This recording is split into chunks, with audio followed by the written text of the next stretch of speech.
Well, thank you so much for inviting me to be here, and really thank you to everyone in the room that's willing to engage in these topics and think about these things, which admittedly are not easy to do.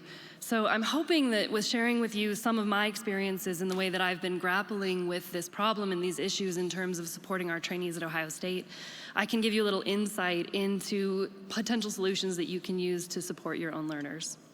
I have no financial disclosures for this. So what is an underrepresented learner? Well, it's any of our trainees that come from traditionally underrepresented groups in medicine. And while this usually focuses on concepts of gender and racial and ethnic minorities, it's really important to recognize that people can be underrepresented in a lot of ways that aren't traditionally appreciated. This can be LGBTQIA identities, religious or cultural differences, differently abled persons, or in fact, intersectionality in which multiple of these identities exist in the same person and create a sum of inequity that's actually worse than any of the individual parts. So how do we as teachers, how do we as education leadership design strategies to work with what we hope is going to be an increasingly diverse group of learners in the future and recognize these things? Well, I have bad news for anyone that's here today hoping to hear from me a magic pill for something you can go home and do to make sure that your residents are perfectly supported and everything is diverse and equitable, because the answer just isn't that simple. But I think it really starts with having some open and honest conversation about the facts. And so to that end, I'd like to start by sharing with you a little bit of my story. I came up in surgery worried, wondering what it meant for me as a woman and how that would affect me negatively in terms of my career advancement and my opportunities. And if I'm being honest, felt a little sorry for myself about it. And what I had to realize, though, is that the list of privileges that I also come with is objectively massive. And my moment of realization for this came when I was speaking with one of my African-American female residents, and I was lamenting the fact that I had gone into the patient's room in the morning and been confused for a nurse. And she said to me, well, at least they don't ask you to take out the trash, because when she goes into that room, they think she's environmental services. So here's my real disclosure slide. This stuff is hard. And coming from a place of extreme privilege, I have struggled a lot with my own feelings of inadequacy in terms of my understanding of the URM experience. And while I want desperately to be the best ally I can be, I am terrified of slipping into being a white savior. And when I hear about these disadvantages that I've not experienced myself, but sometimes have not even thought of, a transgender resident who doesn't drink at events, not because they don't drink, but because they're worried there won't be a restroom that they can use.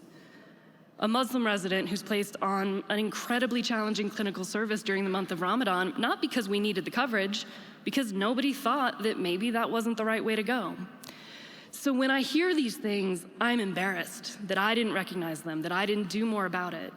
And I wonder what that means for me as someone who's trying to support and mentor these trainees. Do they even want my support, or do they want someone that's better? Someone that understands their experience, that has been through with it as well? Can I be an appropriate mentor for them?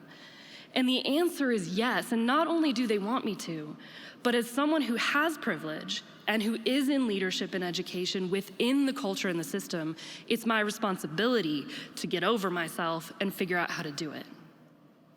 So let's just step back a little bit and look at the problem in terms of our trainees. Now, we are absolutely living an incredible time of social change, and we see social justice everywhere around us in social media, and this is fantastic.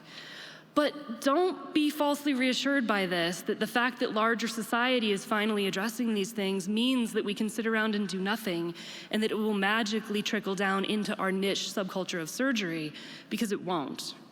Now, it's nice to think that we're doing better. And indeed, there are smaller proportions of white men dominating medical school, but they're largely being replaced by white women and Asian Americans, which is great. But the rates of other underrepresented minorities in medical school are surprisingly stagnant over decades. And the story is worse in surgery, in which underrepresented minorities in surgical training have actually declined in the course of the last decade. So why is that? What are we doing wrong? Why aren't we attracting these individuals? And I would argue that it's a question of what they see when they look at us in surgery. Because the story of surgery in the United States is one in which it is very obvious that a certain gender and a certain race has been advanced. So if you are not in that particular group, why would you join? Why would you believe that we're going to support you and advance you? And what it means is when these people don't see themselves represented in our specialty, they don't choose to join us. And when you ask them why, they say exactly what you would think, which is they're worried about working in predominantly white environments and constantly having to prove themselves and having a lack of mentorship or role models to work with.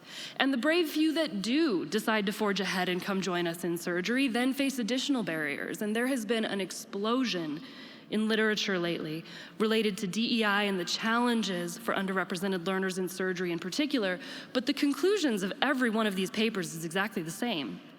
And it's that underrepresented learners face higher rates of mistreatment, different standards of evaluation, higher burnout, and less advancement. So what do we do with this? How do we as educators and program leadership grapple with this? When they don't see themselves represented, so they choose not to come, so they remain underrepresented, it's a vicious cycle that's self-fulfilling, and we can't just sit back and wait for it to get better on its own, because it won't.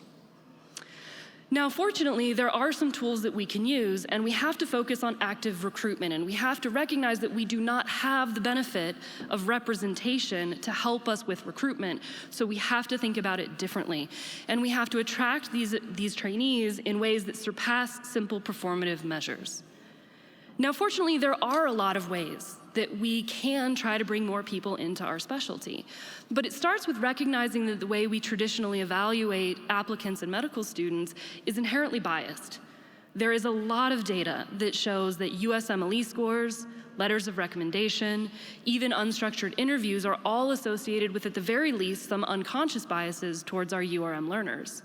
So we need to admit that, and we need to work with it. And we can do things like adding more diversity to our program websites, like changing the way that we screen applicants and conduct our interviews to just better recognize and understand these challenges. But very importantly, it means having our DEI representation up front in the representation of our program, and not in a way that comes across as tokenism, not in a way that only involves URM faculty. We need everyone across the board to be involved in this so that it looks real, because the truth is, when people are applying to our specialty and they think it's fake, they see it and they choose not to come. So these changes have to be deep and meaningful. Now, when we do get them to come join us, we're faced with the next problem, which is what we're dropping them into. And we have to recognize that education doesn't happen in isolation. It is a much bigger learning environment. And for those of you that aren't familiar with the term, the learning environment means everything that goes into the way that someone is educated. It's not just the book learning, it's not just the lectures. It's their interpersonal team dynamics, it's their physical surroundings, it's the type of support that they have, as well as many other things. And I like to think about this in the fish tank analogy, which I have stolen gratuitously from Dr. Zoka, and I'm very sorry if I'm stealing your thunder here. But you think about surgery in terms of a beautiful fish tank that is full of great goldfish, and that fish tank is set up with the right temperature and the right food and the right surroundings for those goldfish to thrive. But if we as a group decide we want other beautiful fish in there too, you can't just plop them into the same water and expect them to survive. You have to figure out ways to make the environment conducive to them to allow them to succeed to the same level as the goldfish. And when we do this well and we get a good learning environment, we have so many benefits. We have healthier people, we bring in better faculty and residents, improved work satisfaction, the ACGME is happier with us, but ultimately we create better doctors and we give better patient care.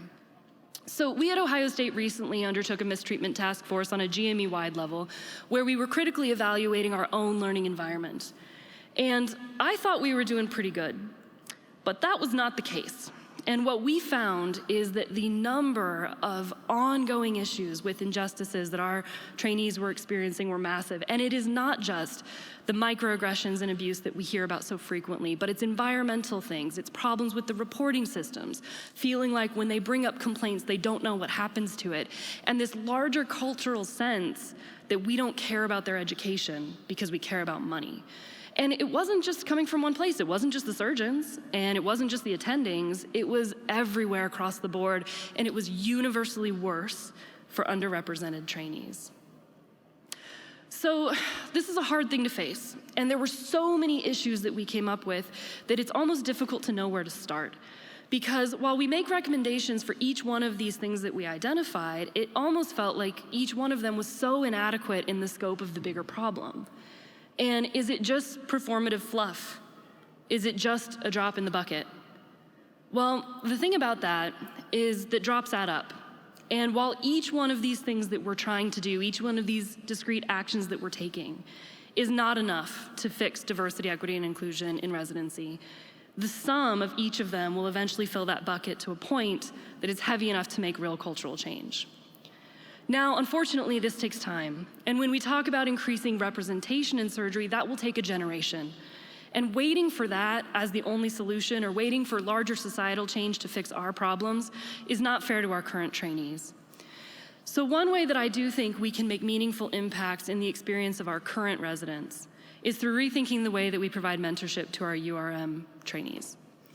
And it's a problem in surgery because many URMs do want to be mentored by diversity-matched mentors. But we already talked about the fact that we just don't have those in leadership in general surgery. So what do we do with this? Well, we have cross-institutional, cross-disciplinary, and national societies to help find diversity-matched mentorship. But the other thing is, I think it's kind of narrow to suggest that every URM trainee would only want to be mentored by a URM faculty, or that it is the sole responsibility of our URM faculty to take on all of our trainees. That's really a disservice to everyone involved, because the truth is, mentorship is not about trying to make someone more like you. It's about trying to help them be a better version of them, and that's something that can transcend cultural barriers, but only if we're actually willing to openly discuss and address those issues. So cross-cultural mentoring is going to play a really important role in the way we transition from where we are today to where we want to be with having a more diverse workforce. And it means appreciating the differences that enhance the mentorship relationship and explore them, don't ignore them. Talk about the historical injustices, institutional racism, and your own privilege in ways that are very open and honest. Because the fact is, the concept of colorblindness, or the argument that race doesn't matter, or any other of these inequities doesn't matter, it prevents us from grappling with the ways in which it does matter. And when we, particularly as leaders in education, and as teachers for these mentees, blow it off as it wasn't meant that way, we're not racist here, gaslighting them into thinking they're overreacting, we're missing a really important opportunity to connect with them and to learn from them and to show them that while we don't have the representation we want, they are recognized and they are supported by us. And the way that I like to do that is through this technique of humble inquiry. And it's the concept of just being willing to ask questions and not being paralyzed by your fear of maybe coming across as ignorant. And asking those questions in a way that's meant to get to know someone, not to achieve an end result. It's to build a relationship. And when we do this with our trainees, this is how we make them feel like they do have a place in our specialty, like they are accepted, and there is a role for them to join us and build a future of a more diverse surgery. So the last thing that I want to leave you with is sort of a bigger question on the long term. What is the culture of surgery? And when I was a medical student, I remember very, very distinctly, we got a lecture on choosing our specialties. And the lecturer got up in front of us and gave a talk and was going on about how family medicine is like Luke Skywalker and internal medicine is Han Solo and pediatrics is Leia. And I, a budding surgeon, was really hoping for Chewbacca, strong and competent. But I was really disheartened when Darth Vader came up. And not only that, but every one of my colleagues, all the medical students sitting around me, laughed and agreed. And that's the thing, this is the culture that we have created in trainees, in medical students, in people that are thinking, should I or should I not go into surgery? And that's the question, is that something we're okay with? It's been a badge of honor for us in the past. But is that who we want to be going forward? What do we value? How are we going to treat each other? How are we going to treat our trainees? And I don't know the answer to that, but I do know that nothing changes if nothing changes.